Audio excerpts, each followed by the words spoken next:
Holy Gospel is written in the 10th chapter of St. Luke, beginning at the 25th verse.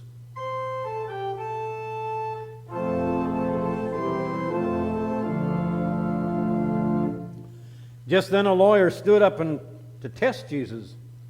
"Teacher," he said, "what must I do to inherit eternal life?" And he said to him, "Well, what is written in the law? What do you read there?" He answered, "You shall love the Lord your God with all your heart and with all your soul and with all your strength and with all your mind, and your neighbor as yourself." And Jesus said to him, "You've given the right answer. Do this, and you will live." But wanting to justify himself, he asked Jesus, "And who is my neighbor?" Jesus replied, "A man was going down from Jerusalem to Jericho and fell into the hands of robbers, who stripped him, beat him, and away, leaving him for half dead.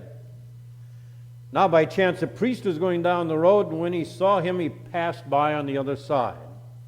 So likewise a Levite, when he came to the place and saw him, passed by on the other side. But a Samaritan, while traveling, came near him, and when he saw him, he was moved with pity. He went to him, bandaged his wounds, having poured oil and wine on them.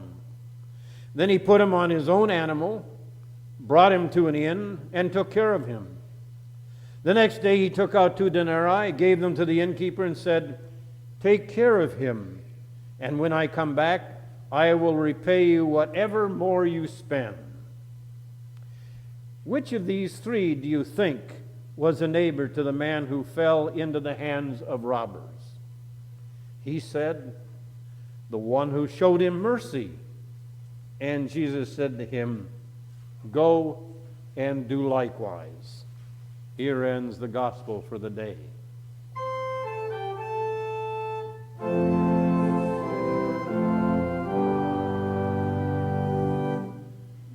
Please be seated.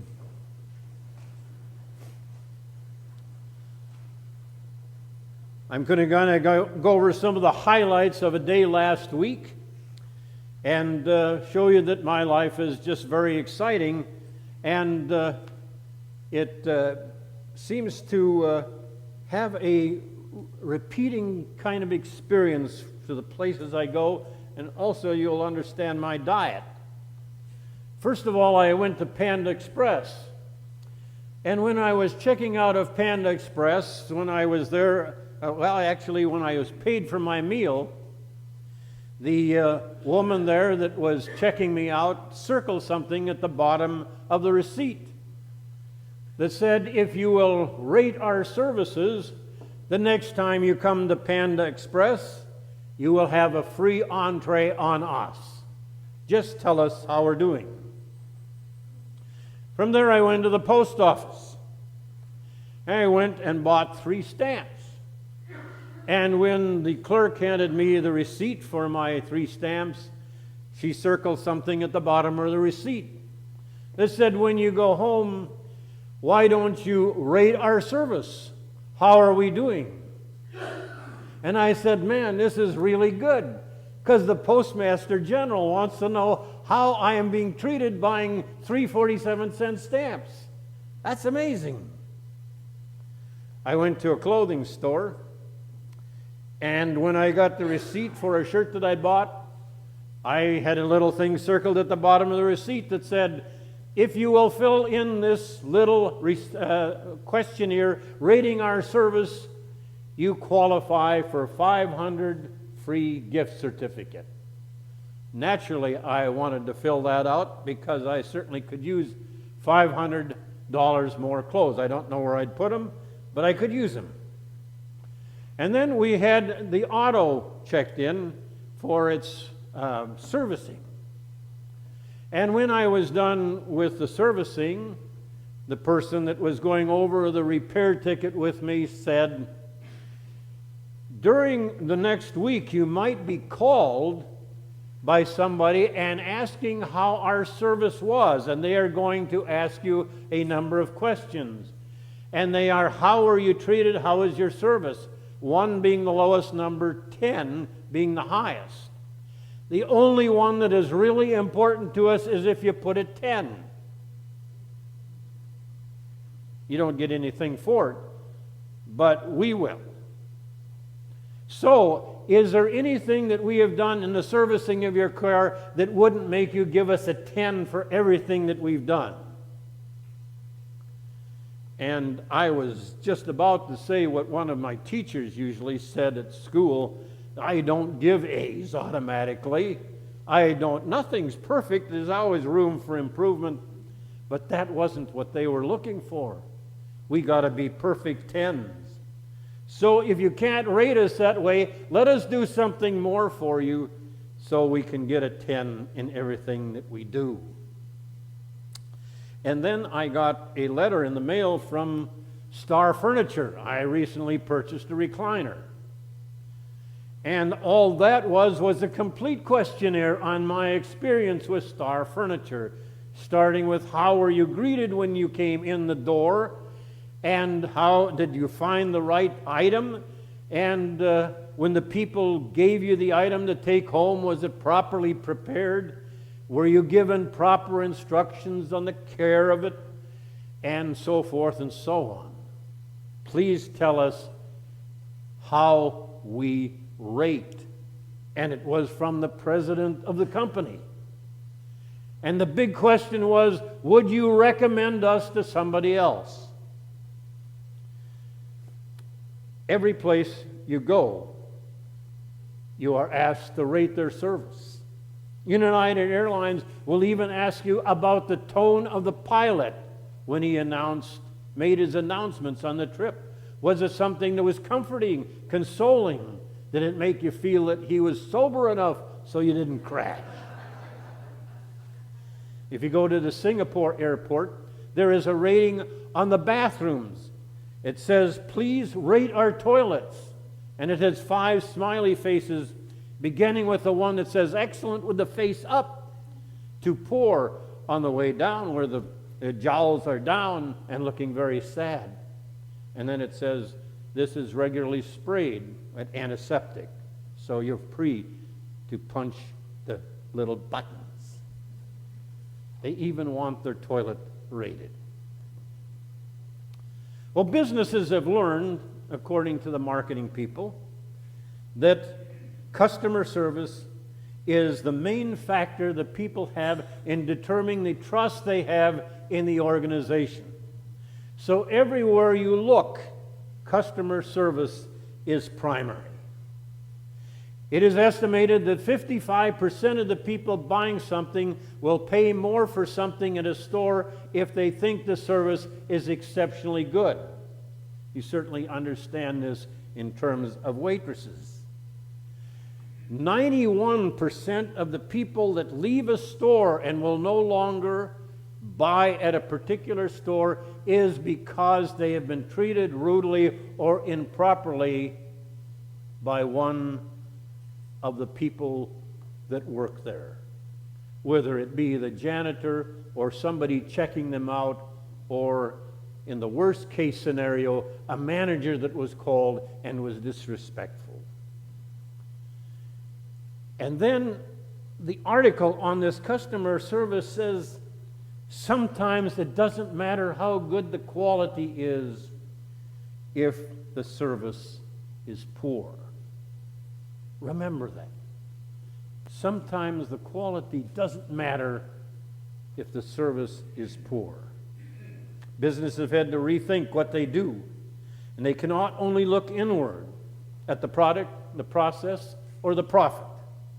They have to look outward and see how they are serving the people that buy from them. So, what does this have to do with the Good Samaritan? The Good Samaritan is a common parable that I'm sure all of you have heard at one time or another. And have you ever thought of the Good Samaritan in terms of customer service? Maybe not. But Jesus applies this concept when the lawyer comes and asks him the question about salvation. The lawyer said, well, what must I do to inherit life, eternal life? And Jesus said, well, what's written in the law. You know the law. And as a matter of fact, you're experts in the law. And then he quotes, and he said, well, it says, you shall love the Lord your God with all your heart and all your mind and all your soul, and your neighbor as yourself. And Jesus said, you got it. You got all the right answers. Just go do that, and you won't have to worry about anything else. But the lawyer wants to limit liability. He said, well, who is my neighbor? Where do I stop? Is it just the Jews? Is it just Jews and half-Jews? Or is it something else? And Jesus makes the person turn inward, because the lawyer is less concerned with other people than himself. It's like a company that asks if its products are good enough, if its process is efficient enough, or its profits are high enough. Jesus instructs the man, these are not the right questions. Ask how well you are serving others, and he tells them the story of the Good Samaritan. Who is your neighbor? The Good Samaritan changes the focus on neighbor as object and makes him the neighbor as subject. From neighbor as being acted upon, and rather the one who is doing the action. A lot of people have asked the question, why did the priest and the Levite walk by this person? Why did they walk by on the other side and not offer help? Well, there might be a number of reasons. As a matter of fact, if the priest was going by, or the rabbi, and he thought that the man was dead, he couldn't touch the man because that would make him impure for 7 days, and he couldn't perform the service he was going to do. And the Levite, I'm sure that he was busy with another meeting, and perhaps he was so busy doing good things for other people, he just had enough and he wasn't going to do it. And the person was beat up too bad. Maybe the robbers were close by, or maybe that was somebody posing as somebody who was hurt, that when he tried to help, he might rob the Levite himself. Because the road from Jerusalem to Jericho, 17 miles of pure hell. It was a place where beggars and thieves hung out all the time and beat people up and robbed them. But you see, it doesn't matter what the excuses are. If we want to walk on the other side of other people's problems, we can always find a good reason. I do it every day. I pass by on the other side. It's not that much trouble to find an excuse. Christ doesn't say what the reason is that the Levite and the rabbi walked on the other side, but he does tell the lawyer what the reason was that the Samaritan stopped. And it's because he had compassion. Because he had the ability to look at somebody else's suffering and identify with it and help him. And then he goes into very much detail about what the Samaritan did and why it was unusual, beside the fact that the Samaritan Jews didn't get along anyway. But first of all, he says he took bandages and oil and wine and dressed the wounds. Unexpected outlay.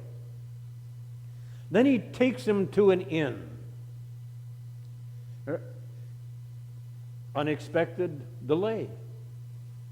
He gives him his donkey to ride, and he walks beside him. Unexpected inconvenience. He spends the night with him, seeing if he's going to be all right. Unexpected delay forever, whatever he was trying to do. He gives the innkeeper money to pay for what he's already done. Unexpected expense.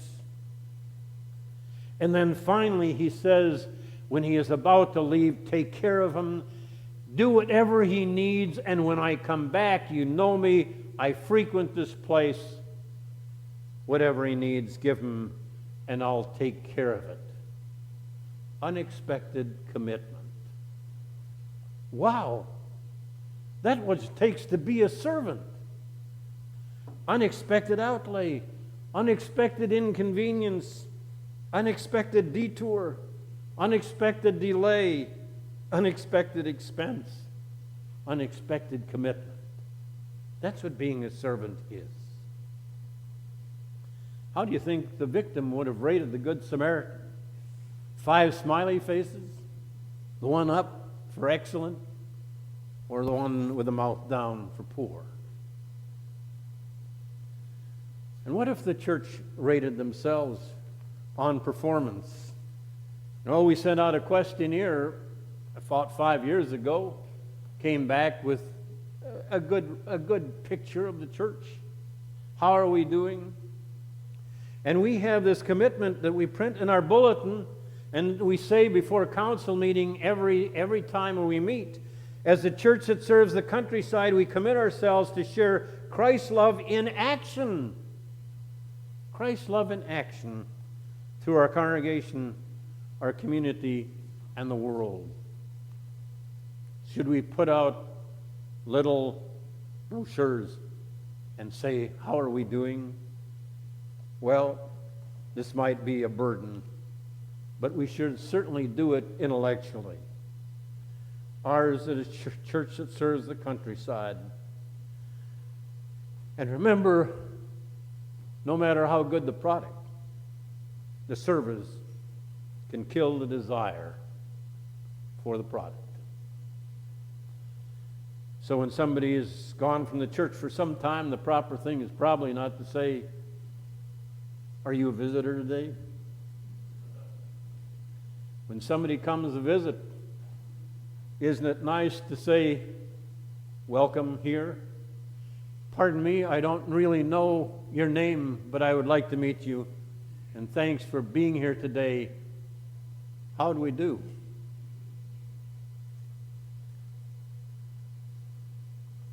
The question is not, who is my neighbor? The question is, am I a neighbor? The lawyer asked, how can I love my neighbor if I don't know who he is? And Jesus says, it's not who he is, it's who you are. And that's how the word comes back to us if we are to respond to God's grace. I don't know how many of you watch the television show Seinfeld, but you remember there's 4 people there, and they were kind of a crass group. Seinfeld and Kramer and George and Elaine, I believe, was the woman. They constantly made fun of everybody, always making fun of somebody, kind of delighting in other people's inconvenience. The closing show, the final show of that, got the worst reviews of any Seinfeld show ever got. You remember what it was, those of you who watched Seinfeld? They were on some kind of trip back to New York on an airplane, and they had to go down unexpectedly and wound up in Lakeland, Massachusetts, I believe it was.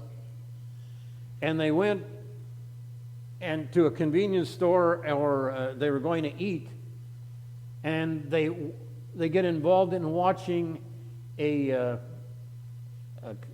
attacking and stealing an automobile. And the people take the victim and they throw him out of the car and they run off. And Kramer's taking pictures of this on his camera and laughing about it.